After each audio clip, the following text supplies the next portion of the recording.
గత ప్రభుత్వానికి కేంద్రం నుండి సహాయం వచ్చినా రహదారి అభివృద్ధిపై సరైన శ్రద్ధ చూపలేకపోయారు. కానీ ఇప్పుడు ఎన్డీఏ కూటమి ప్రభుత్వం స్పష్టమైన లక్ష్యంతో పూర్తి కర్తవ్య బద్ధతతో పనిచేస్తుంది.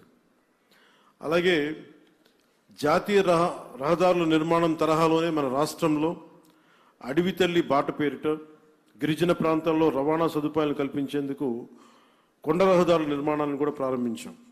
దీనికి మనందరం కూడా చాలా మనస్ఫూర్తిగా ప్రధానమంత్రి గారికి కృతజ్ఞతలు చెప్పుకోవాలి. పిఎం జన్మన్ ప్రధానమంత్రి జనజాతీయ ఆదివాసీ న్యాయ మహా అభియాన్ కింద అది ఓట్లు పడే దారులు కాదు, 1,00,000 మందికో 25,000 మందికో ఉపయోగపడే రోడ్లు కాదు. కానీ అభివృద్ధి పథంలో అందరూ బాగుండాలి, అందరూ దీంట్లో భాగస్వామ్యం తీసుకోవాలి అన్న ఒక సదుద్దేశంతో ఈ పిఎం జన్మన్ కింద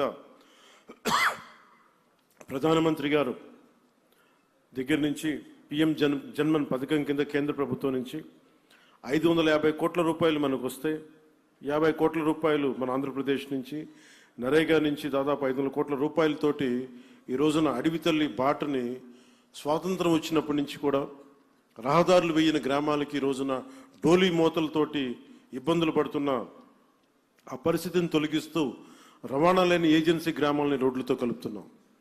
దీనికి ప్రత్యేకంగా గౌరవ ముఖ్యమంత్రి శ్రీ నారా చంద్రబాబు నాయుడు గారికి కృతజ్ఞతలు తెలుపుకోవాలి.